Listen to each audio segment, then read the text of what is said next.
Hi everyone, it's Matthew and I'm back with another video of Euro Truck Simulator. So today we're just doing the short job from Aberdeen to Brussels, and this is a Faun SLT-56. It's 21 tons.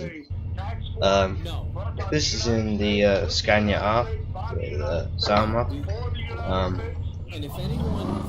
and the Raven DLC paint job on it. And this map is MHA with the Rus Map, and you know, this profile is my first profile. I haven't played it much recently. It's been very mixed what profiles I'm playing. It didn't matter how outlandish it was, the judge always just rubber stamped. Right. So it was a tough old tiring week last week. Just getting everything done and all the things that everything that's going on pretty much was pretty tiring. And, well, having to do a lot of circuit training. Well, circuit training, as anyone probably knows, if you've done it, it is not very nice to do. I'll show you that. It's got a serious problem. They just don't give a damn. They have a callous disregard for others. They have a massive ego. They lie constantly. There we go. They do not accept deal with challenges. So yeah, doing circuit training for a good hour and a half was pretty tiring, and maybe last night quite tired and not wanting to do much.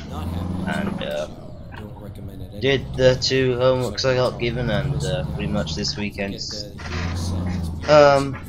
got some things to do in it, but it's not really what you could call a weekend, because some friends haven't really got much of a weekend this weekend because they're doing other things. But next weekend will definitely be, hopefully, some type of decent weekend, because we then got a week off, half term, February half term.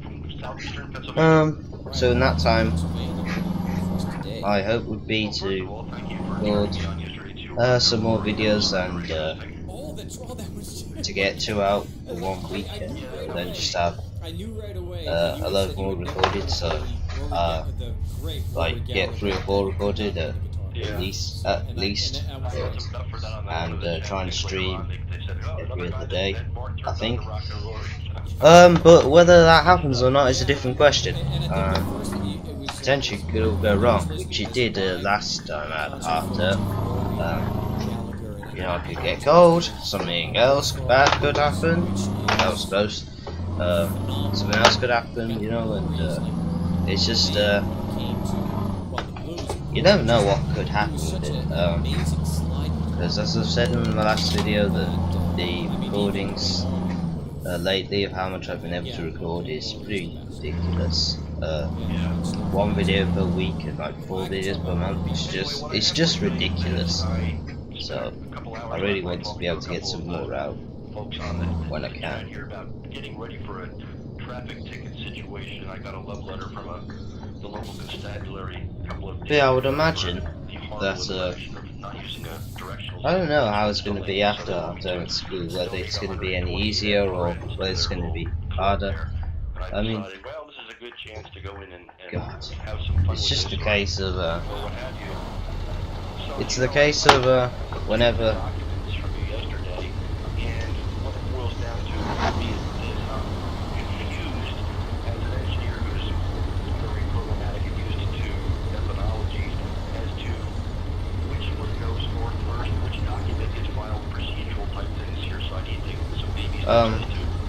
but this is close. Sure. One, you got to get them edited appropriately, which there should not be too much to do. You have to make sure on that. Yep. So you make sure you're starting. You're gonna have the same. Yeah, generally. I don't know how busy it's going to be after February half term at school. Whether it's going to be more busy or harder. We really don't know, because at the moment it's been obviously colds going round, and all the rest, and you know, there's shortage of teachers, and you know, not all things are going right, and you know, and you know, you can't do this with this person or that with that person, and well, you know, it's kind of it's not a major problem at the moment, but probably when it comes to more busy term, it becomes more probably when it becomes more busy, you know, and there's less teachers around, it's probably going to become a problem then. But you know, you know, by then that shortage would have gone. You know, think it's a good idea, even though it may be technically premature to file that with the discovery request.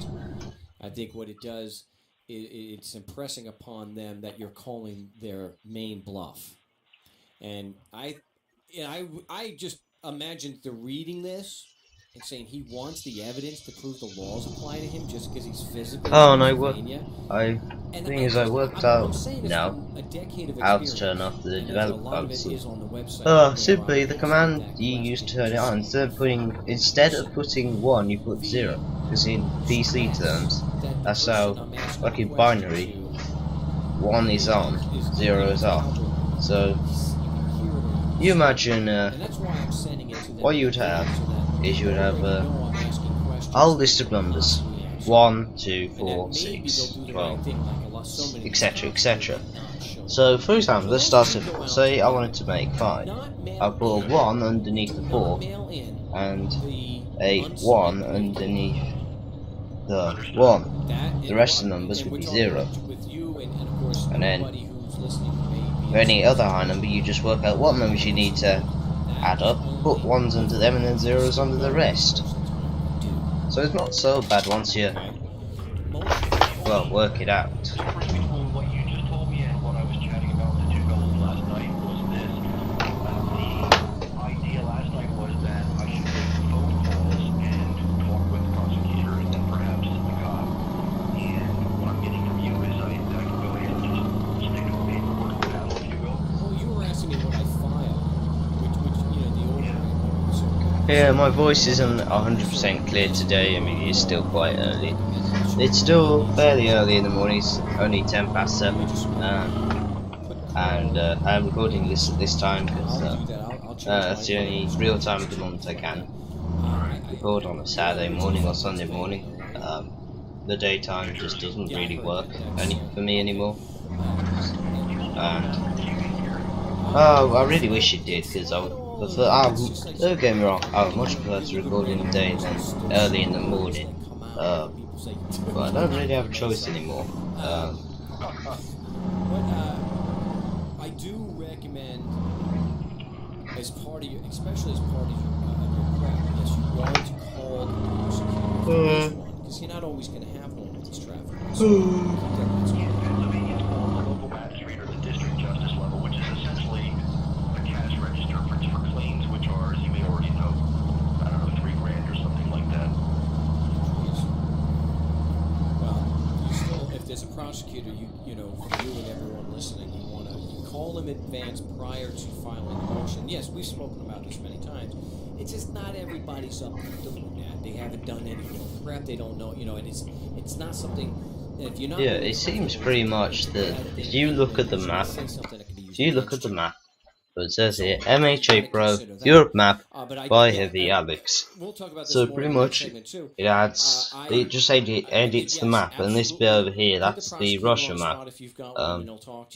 And if you look on this job, this road is the main part.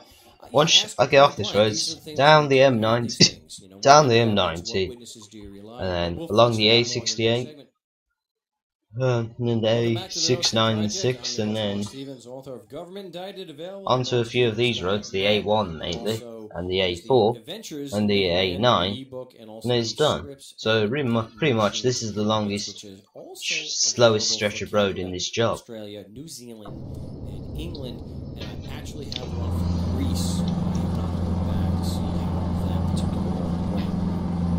But if you are being attacked by one of these bureaucrats, please, Stevens at name.com, or just go to the website, markstevens.net. We've got plenty of information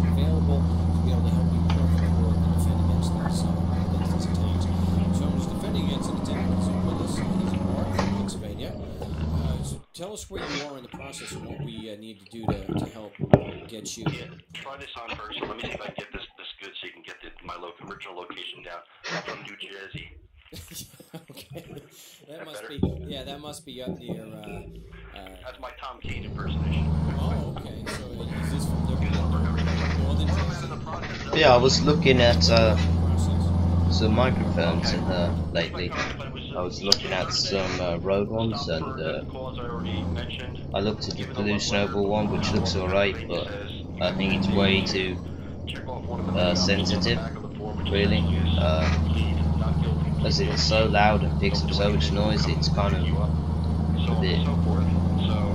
Well, it's quite bad how it picks up so much noise.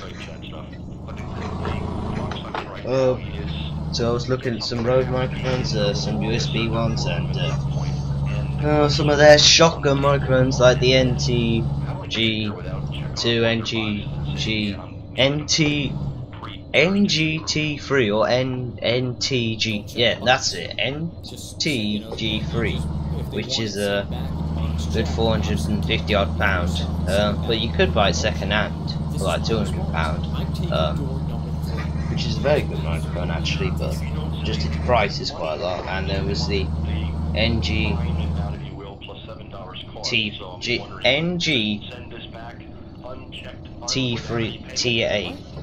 NG3 God, I can't remember it now. NGT8 Plus or something like that. I can't exactly remember the model make, but that was like £800, which was pretty extensive price if you ask me. Damn, I couldn't remember the name of that for a second, even though I just said it. Well, my memory's getting worse and worse and worse. So you can't say that there's any jurisdiction to require me to do anything, can you? So you bet it. You either let me go in and there was various others, or you just accept the payment. which looked like an okay price-ish if you saved up a bit, under £100 or just over, and pretty much they'd be fine for that. And you know, yeah, but obviously, you can require me to pay you when, where's the evidence to require? it'd be better than this microphone, definitely. This microphone's only a couple of pounds, but yeah, it was a lot better than that headset microphone that I had. It's a lot better than that.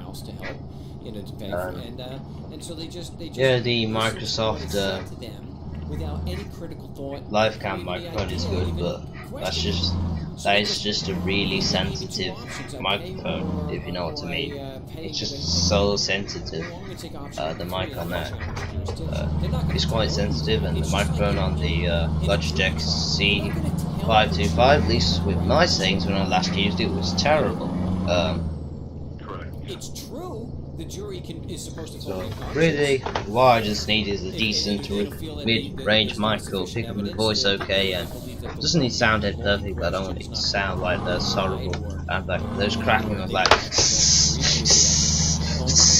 noises in it, if you know what I mean, and not just sound like the or the whining sounds, or the sounds like that, or the buzzing sounds in it, like that. Sounds in it, because that would sound horrible. Yeah, it's just really, that's all I like. A nice mid-range, decent mic that picks up my voice okay and sounds fine. If I had one of them, I'd be perfectly happy.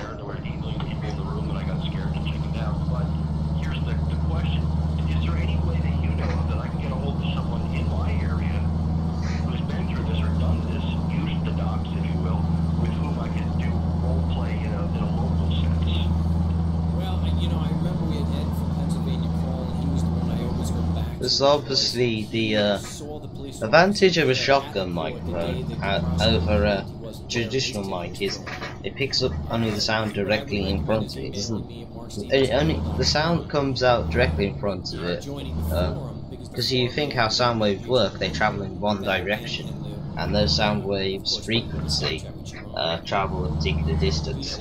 What the and they obviously hit sideways or any other way.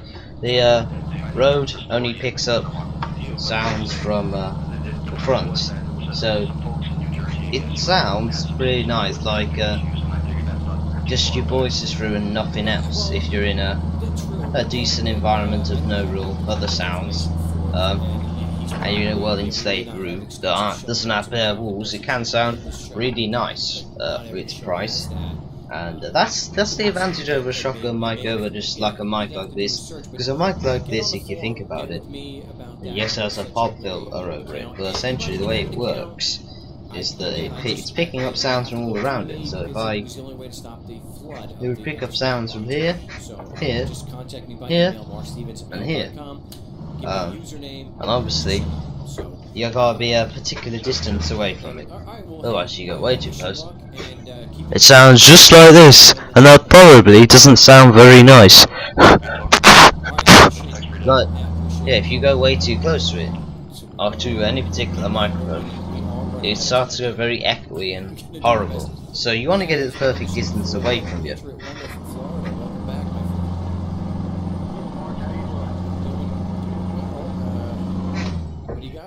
Staying dry and not too cold over there. Because obviously, if I'm at this distance, it sounds alright, but if I go way too close, like I just did, it sounds pretty horrible. Well, that's the case with any microphone for some reason, so what can you do? Because he's in Minnesota, and he says, "Well, how cold is it?" I said, 62.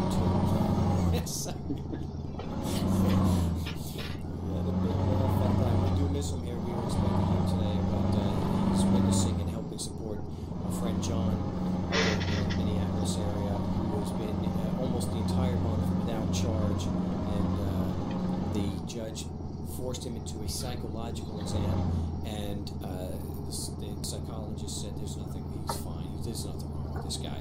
The psychologist should have said, but you know what, the fact that you didn't like being asked a simple question and you order something as drastic as a psychological evaluation, I would like to run my sociopath screening on you.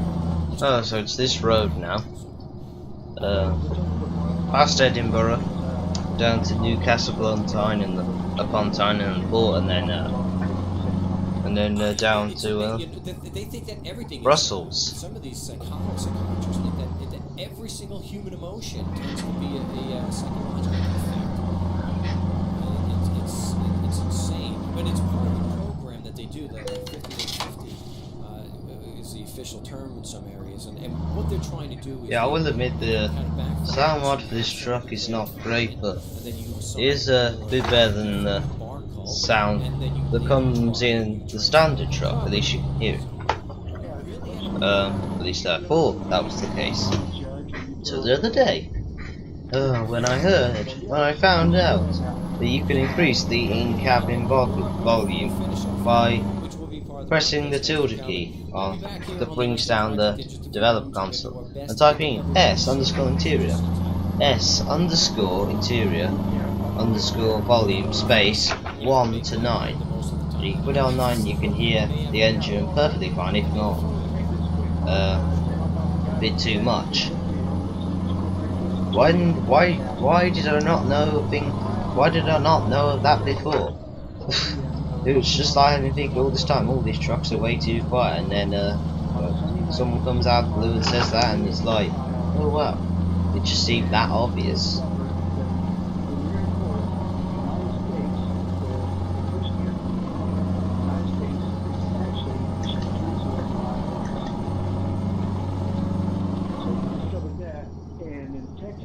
But I think the main thing I'm going to try and do in half term, in my week off, is probably just try and relax a bit and just trying to do what I can, don't sort of overwork myself, and not get bored and just enjoy my week. There are a lot of these times when I don't sort of enjoy my week, when I have a week off and it gets really boring. It's like I don't enjoy it, and yet there's something I could be doing, and I just don't end up doing it. Ralph is a very knowledgeable guy.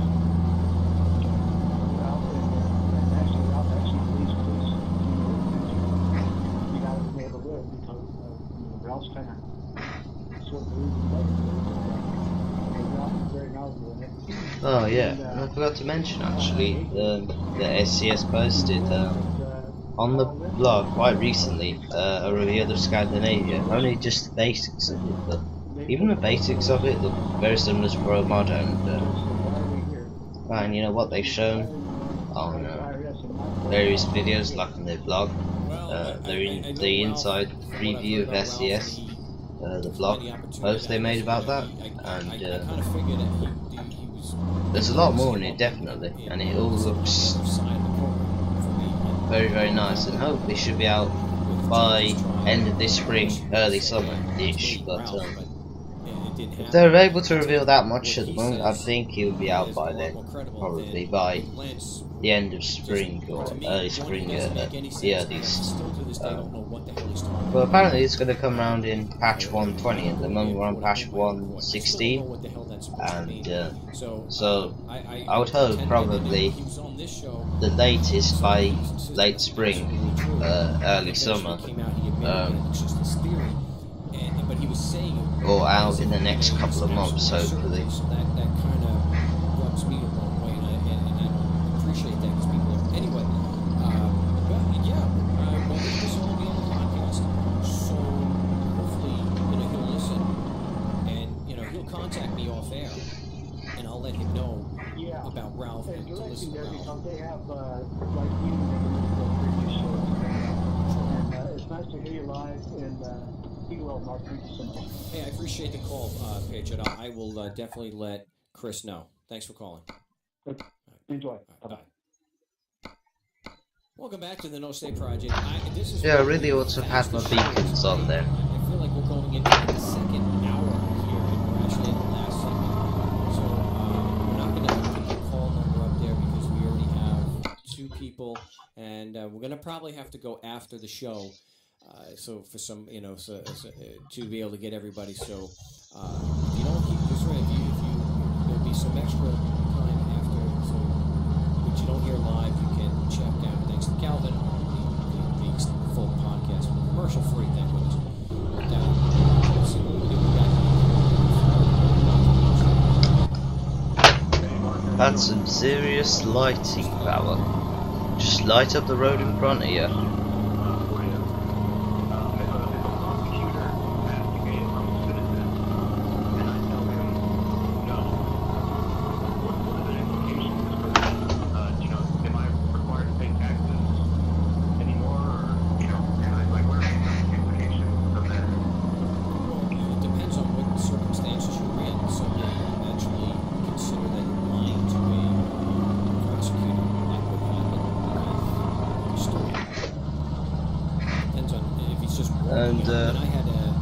I may try next time I record or stream using dim drive to run OBS and see if it makes a particular difference to its performance. While I was close, well, we hit him, but we didn't get charged for it.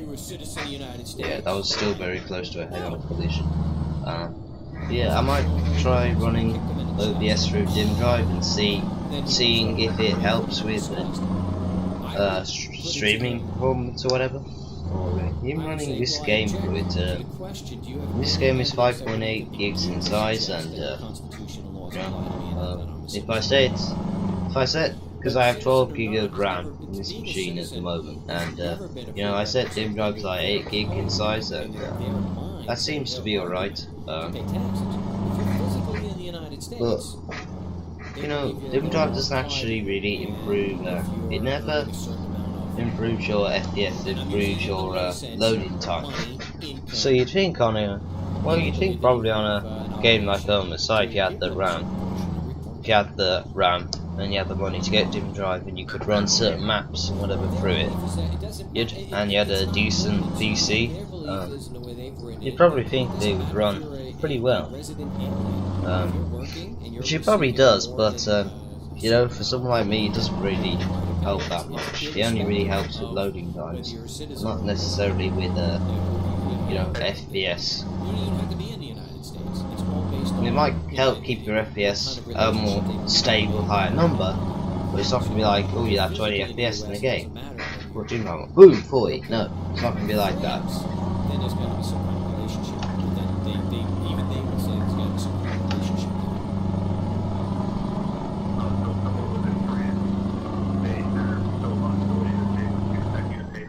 If you have a federal contract, if you have some kind of connection where the money is being received, yes. And if they believe you're a citizen of the United States and you're permanently resident in France with no intention of ever coming back, if you don't expatriate, then they will expect that you have to pay. And so Cook v. Tate, T-A-I-T, one of these, where the Supreme Court was saying it doesn't matter where the citizen is. The presumption is that wherever the citizen is, that they are being protected by the laws of the United States, and therefore they are paying taxes. It doesn't matter. And that's why I mentioned France, because I was living in the United States where somebody in France was a subpoena. I don't even live in the U.S. Go, like Paulie said, F you. And he eventually, he lost. And he was trying to say they didn't have any jurisdiction over here in France. He said, well, I guess we do. Citizens are subject to the laws. What's the... Yeah, I probably think putting these lights on a country road around corners is useful, but doing it, let's say, on a motorway, it's not really that worth it because it's probably lit for one thing, and you don't really need to see that far ahead. As long as you can see the other vehicles' headlamps, which you can't really see that well in this game. Well, again, you can get a mod for it that makes it so you can see them, or it makes the lights a lot brighter. I forget what that mod comes from. I think it's the SCS forum.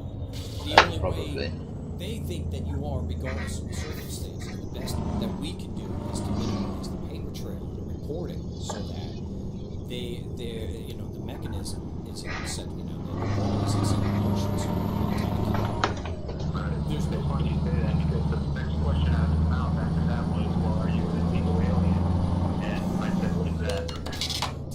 So you're actually, are you charged with something, or are you just talking with someone you know? Yeah, the court wasn't in session. It was like before the court went into session, the prosecutor came over and started asking me a whole bunch of questions.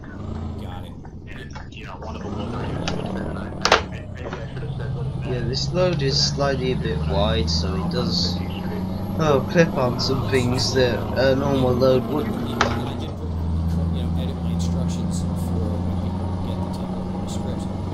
You don't want to discuss the merits and do you want to just put them and make sure that you're controlling the conversation by asking them the questions. So yeah, I should have answered with a question. What is that? And when he said, are you a illegal alien? I said, what is that? He didn't answer me. He didn't have to answer. He walked away.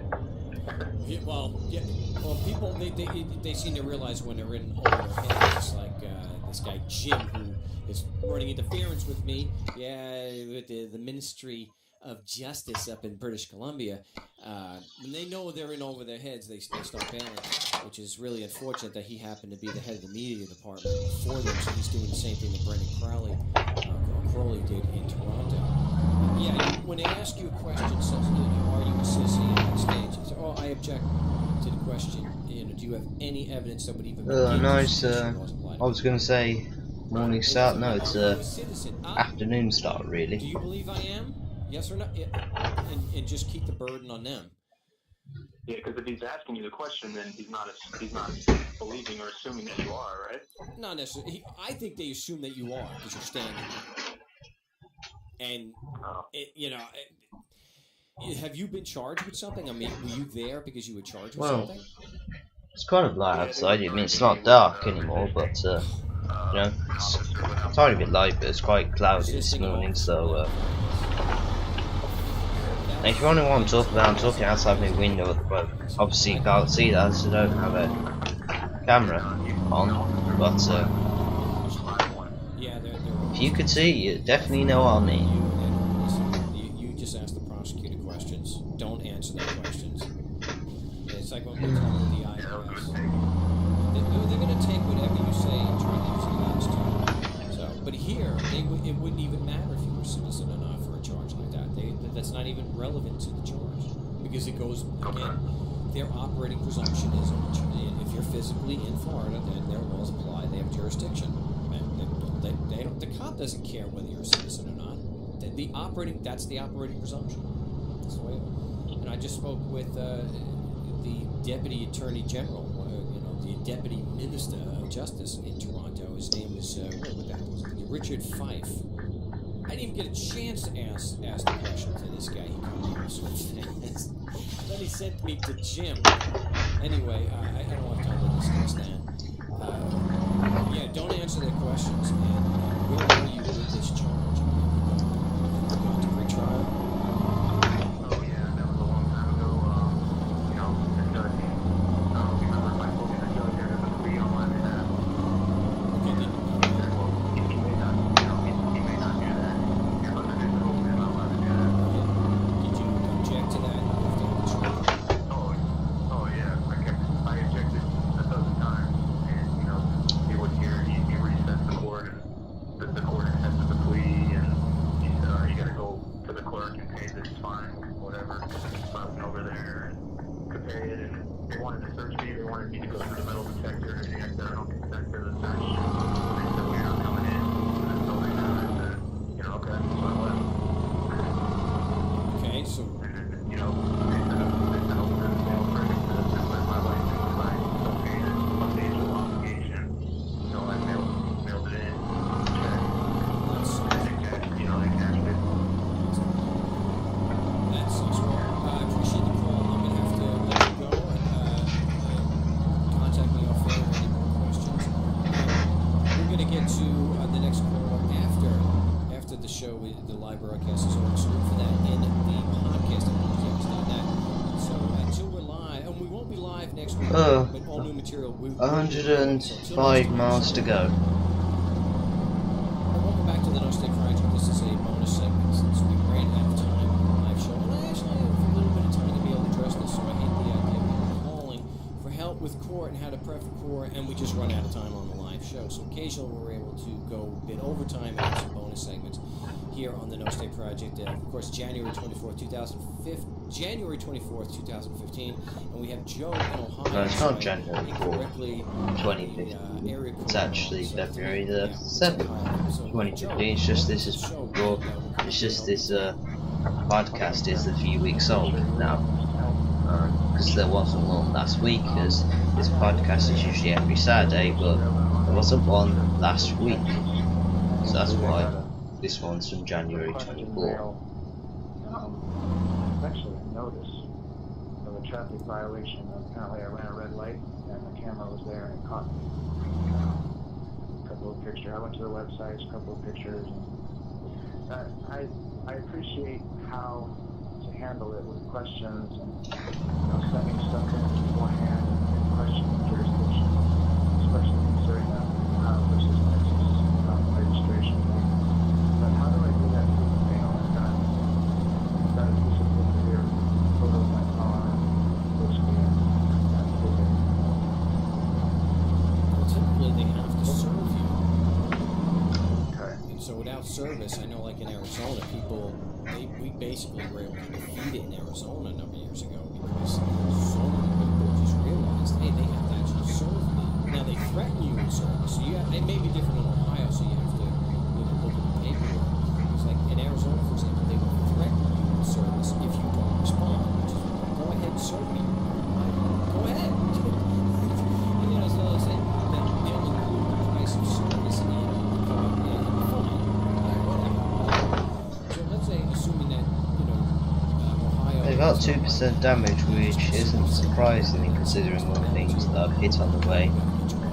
Which have mostly been my fault because I'm trying to do all these overtakes and the AI not giving way when trying to change lane or whatever. It's very annoying, doing that. It's actually taxing. I noticed it's from the city of Serpentine, Texas. I live in Ohio, and I'm in Texas. And that was where the violation occurred. Okay, well, I have one crossed over for Texas. Yeah, I have one crossed over for Texas also. There's a very good chance they just ignore it, figure that you're just going to pay it anyway, because what are you going to do? Drive back to Texas? Right.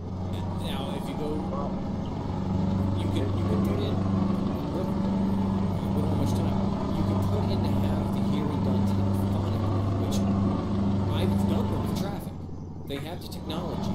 It's not 1936 anymore, so they are equipped to do that.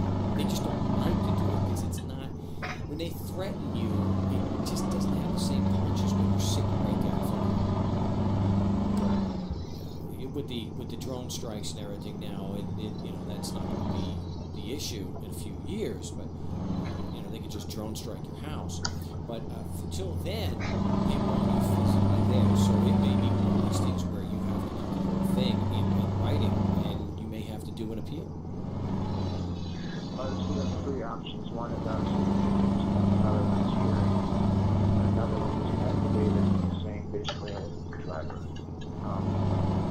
I don't know. It's, 2 weeks later, and nothing really happened. So I don't understand why this is the thing that they do. Do I reply saying that there's no jurisdiction or no?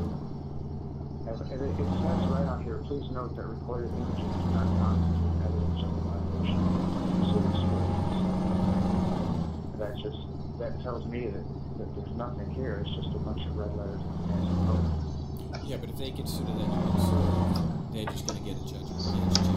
Or they're going to pay, and if you don't, they may suspend. They'll issue, they'll go direct to the Ohio authorities to suspend your license. So you have to see if, I'm just assuming that they're going to go gangbusters here, and they're just going to consider you served. So I mentioned this earlier in the show, where they don't like to give you this, the other option of challenging jurisdiction in the first place. They're not going to. It's just like jury notification. They're not going to tell you that, oh yes, there's also tort. And that's what they're going to do with that. How do I challenge jurisdiction of the mayor without The motion's written motions. It's available in the store. It's already first order from Texas. It's been used quite a few times. And most of the time it works out pretty well. You've got a monkey wrench in the works in that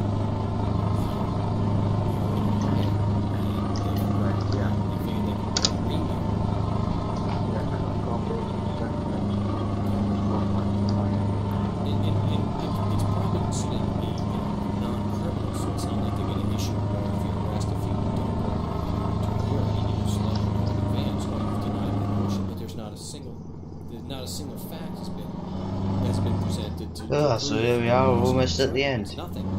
So there's no reason to go to trial. That's fixed. And so I'll just appeal it. Okay. I'm not going to pay you a dime. Nothing. Until there's some evidence on the record proving jurisdiction. So you started off with the motion. Yeah, nobody was hurt, nothing was damaged, so there's no actual wrongdoing. Yeah, and not only that, they can't show whether the court has any jurisdiction to even hear that cause of action. Right. So it's even worse. So that's why we strike at the root, where nothing, not even whether there's a cause of action is relevant until they've proven the court has jurisdiction. Right. And a lot of these people out here, they try to do courtroom tricks, all these fancy things like flipping around the land and all that stuff. And this is reality. The reality is you can't just walk up and say to somebody and say, oh, you stepped across that line. You owe me $50. It just doesn't that way. No. There's nobody standing there that said, ow, you stepped on my toe and broke my foot. You just crossed that line. You owe me a cast or something like that. So that's a month of servitude. Yeah. All we do here is take the arguments that the prosecution is using, or who's ever making the allegation, the complaint. All we do is take the argument, and I just want the evidence. Just give me the facts. I don't want your logical fallacies. I don't want your argument. I got that. So at the end of the day, I didn't get a chance to talk about this, where a cop in England, and he readily agrees to the first two arguments that they operate on. If I'm physically in England, then the laws apply to me. And that since the laws apply, he would have jurisdiction to investigate me. He says, well, yes, of course, that's right. So when I ask him, do you have any actual facts to support those arguments? And he goes, then now all of a sudden he doesn't know what he's an idiot, and he's feigning ignorance on me. And I know he's not stupid. He said, well, I honestly don't know what you're talking about. And so I'll go with it. Okay. I asked you if this was your operating presumption or argument. So I hope you enjoyed that video, and do make sure to comment, like, and subscribe, and all them good things. But for now, thanks very much for watching, and I'll see you next time.